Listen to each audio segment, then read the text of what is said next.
Sejam quais forem as circunstâncias do presente, se estamos com Deus, temos uma esperança. Vem vindo o dia em que, livres dos males deste mundo, veremos o Rei Celestial, o Salvador Jesus Cristo. Esse há de ser um dia de feliz vitória para todo filho de Deus. A cidade de Deus, a celestial Jerusalém, será um dos encantos do reino por vir. De longe a saudamos as palavras do hino: bela cidade, porto de paz. Sim, e também ansiamos pela sua vinda. Convosco agora Roberto Ravelo, cuja palestra hoje subordina-se ao título Daqui a 5.000 anos. Em 1964, a companhia Westinghouse depositou no sítio da Feira Mundial em Nova York uma cápsula metálica contendo coisas típicas da civilização atual. Entre os objetos escolhidos como representativos do tempo presente figura um exemplar das Escrituras Sagradas, um atlas mundial em microfilme, um pedaço de material de isolação do calor de uma nave espacial, alimento desidratado, um maiô biquíni, uma gravação dos Beatles e escritos em microfilme totalizando 20 milhões de palavras. A cápsula, que jaz sob uma lousa de granito, identificadora do local, foi enterrada a poucos metros de onde se encontra a sua predecessora, guardada 25 anos antes. Uma inscrição ordena a quem encontrar essa cápsula que a deixe intacta até transcorrerem aproximadamente 5.000 anos. Só no ano 6.939 poderá ela ser removida e aberta para que vejam os nossos descendentes, assim desejam os seus ideadores, o que foi o mundo na metade do século XX. Existirá a presente ordem de coisas daqui a 5.000 anos. As profecias bíblicas não nos dão base para crer que sim. Pelo contrário, elas revelam que o fim da história está próximo. O Salvador Jesus Cristo falou do fim e deu sinais do fim. Ao vermos esses sinais, deveríamos saber que o fim não está longe. Falando, por exemplo, do sinal da pregação mundial do Evangelho, Jesus disse: será pregado este Evangelho do reino por todo o mundo, para testemunho a todas as nações, então virá o fim. São Mateus 24, 14. Todos os sinais do fim se cumprem hoje no mundo. Sinais na natureza, sinais no mundo político, sinais no mundo social, sinais no mundo religioso. O fim, pois, está próximo. Estamos às portas de transcendentais acontecimentos. O primeiro grande acontecimento a ocorrer no próximo futuro é a segunda vinda de Cristo em glória e majestade. Nosso Senhor prometeu voltar. Ele virá acompanhado dos anjos celestes. Jesus virá para buscar os seus filhos. A promessa dele ao retornar ao Pai foi: e quando eu for e vos preparar lugar, voltarei e vos receberei para mim mesmo, para que onde eu estou estejais vós também. São João 14, 3. Ao voltar Jesus, todos os justos serão removidos da terra. Os que morreram em Cristo ressuscitarão. Os que estiverem vivos serão transformados. Então a vasta multidão dos filhos de Deus de todos os tempos será arrebatada da terra e conduzida para estar com Cristo. O apóstolo diz: porque o mesmo Senhor descerá do céu com alarido e com voz de arcanjo e com a trombeta de Deus, e os que morreram em Cristo ressuscitarão primeiro. Depois nós, os que ficarmos vivos, seremos arrebatados juntamente com eles nas nuvens, a encontrar o Senhor nos ares, e assim estaremos sempre com o Senhor. 1 aos Tessalonicenses 4, 16 e 17. A estupenda manifestação de glória e poder que acompanhará a segunda vinda de Cristo trará súbito fim à presente ordem de coisas. Todos os ímpios serão mortos. O atual mundo humano terá o seu fim sobre a terra.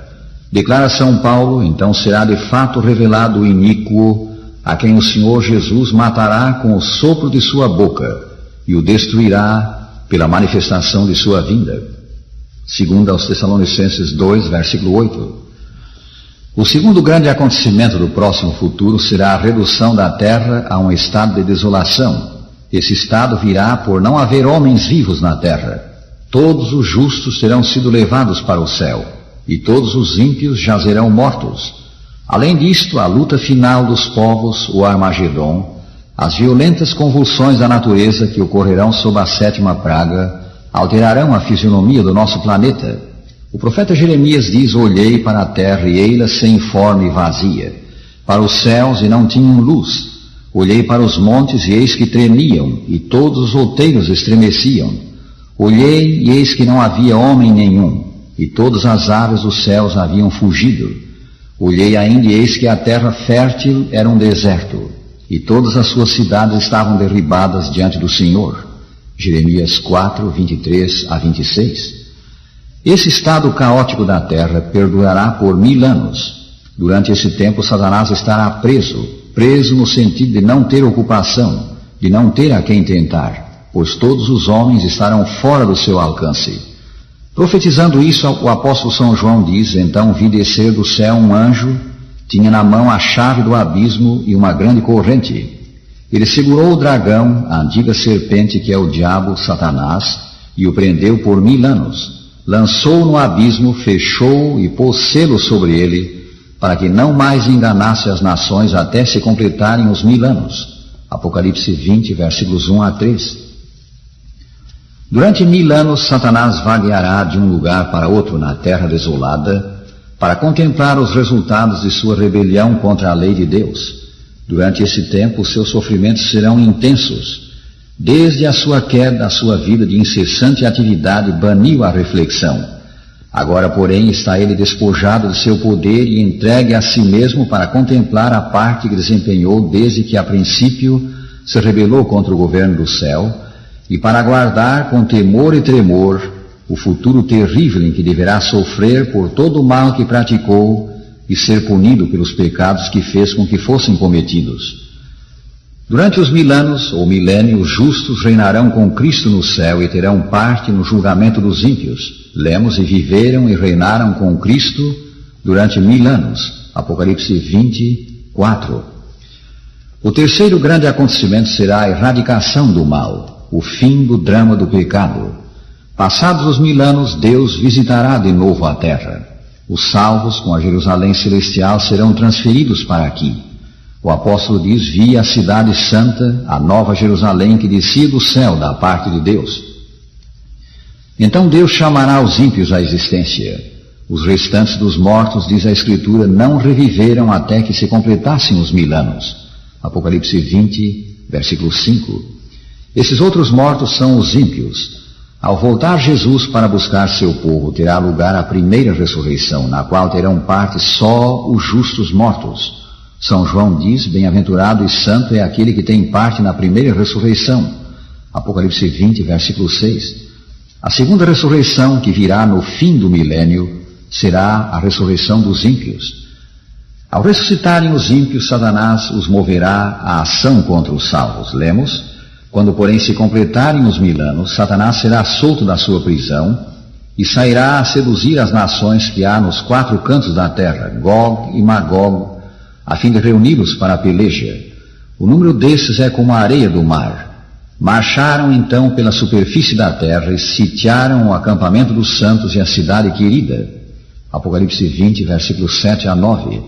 Então virá o fim do mal, assim descrito pelas Escrituras. Desceu, porém, fogo do céu e os consumiu. Ao descer fogo do céu, a terra inteira será conflagrada. O apóstolo São João fala disso como o lago do fogo. São Pedro diz que os céus atmosféricos passarão com estrepitoso estrondo, e os elementos se desfarão abrasados. 2 São Pedro 3, versículo 10. Nesse fogo de Deus perecerão Satanás, os seus anjos, e todos quantos se apegaram ao pecado. O diabo, o sedutor deles, declara o apóstolo, foi lançado para dentro do lago do fogo e enxofre. E se alguém não foi achado inscrito no livro da vida, esse foi lançado para dentro do lago do fogo. Apocalipse 20, 10 e 15.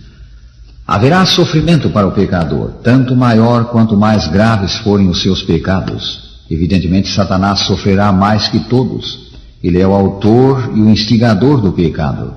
Mas todos por fim serão aniquilados. O salário do pecado é a morte. O lago de fogo, reduzindo os ímpios a cinzas, é chamado a segunda morte. Apocalipse 20, versículo 14. O quarto grande acontecimento será a implantação do reino de Deus na terra. O mesmo fogo que destruirá o ímpio purificará a terra. Então Deus renovará o nosso planeta, dando-lhe condições ideais para a existência do homem, como fez no princípio. O apóstolo São Pedro profetizou isto. Nós, escreveu ele, segundo a sua promessa, esperamos nova terra, segundo São Pedro 3:13. E São João, em visão de Deus, contemplou essa nova terra. Escreveu ele, vi novo céu e nova terra, pois o primeiro céu e a primeira terra passaram e o mar já não existe. Apocalipse 21, versículo 1. Nessa terra renovada viverão os salvos na eternidade. Aí os vai Deus cumular de bênçãos. Todos os males do presente desaparecerão. Lá não mais haverá guerras, nem violência, nem injustiças. Lá não mais haverá sofrimento. E Deus lhes enxugará dos olhos toda lágrima. E a morte já não existirá, já não haverá luto, nem pranto, nem dor, porque as primeiras coisas passaram. Apocalipse 21, versículo 4. Na nova terra haverá segurança, haverá descanso para o povo de Deus. O meu povo habitará em moradas de paz, em moradas bem seguras, e em lugares quietos e tranquilos. Isaías 32, 18. Tais são, meus amigos, os portentosos eventos para os quais caminhamos. No grande programa de Deus, a noite do pecado está prestes a findar. Não haverá mais 5.000 anos de guerras, de morte e de dor. Chegamos ao limiar da grande e dramática transição, a transição de um mundo arruinado para o mundo perfeito que Deus vai criar. No livro Rio Grande do Sul, Terra e Povo, Lourenço Mário Prunes fala do nosso estado mais meridional como sendo em tudo fronteira. Ele é fronteira política porque campo de lutas entre povos, fronteira climática porque nele se digladiam frentes polares e tropicais, fronteira botânica porque nele se fere o embate entre a mata e o campo. Qual o estado sulino, tal é o tempo em que vivemos, fronteira entre duas eras, a escura era do pecado e o eterno reino celestial. Daqui a 5.000 anos a terra estará renovada e seus habitantes serão os remidos de Deus. A nós, homens do tempo do fim, tem especial aplicação a pergunta de São Pedro, havendo, pois, de perecer todas essas coisas, que pessoas vos convém ser? Segundo São Pedro 3:11. Noutras palavras, se o mundo presente vai logo passar com seus prazeres e brilho, porque é um mundo em rebelião contra Deus, arruinado, se marchamos para um novo mundo em que habita a justiça, com qual dos dois mundos nos identificaremos? Poremos por obra as normas deste ou as do que está para vir? Conceda o Senhor que amemos o reino futuro a nós prometido e para ele nos preparemos crendo no Salvador Jesus Cristo. Sim, crendo nele e por sua graça vivendo de modo que nossa vida agrade ao Senhor e o exalte. E agora dizemos, o Senhor te abençoe e te guarde. O Senhor faça resplandecer o seu rosto sobre ti e tenha misericórdia de ti. O Senhor sobre ti levante o seu rosto e te dê a paz.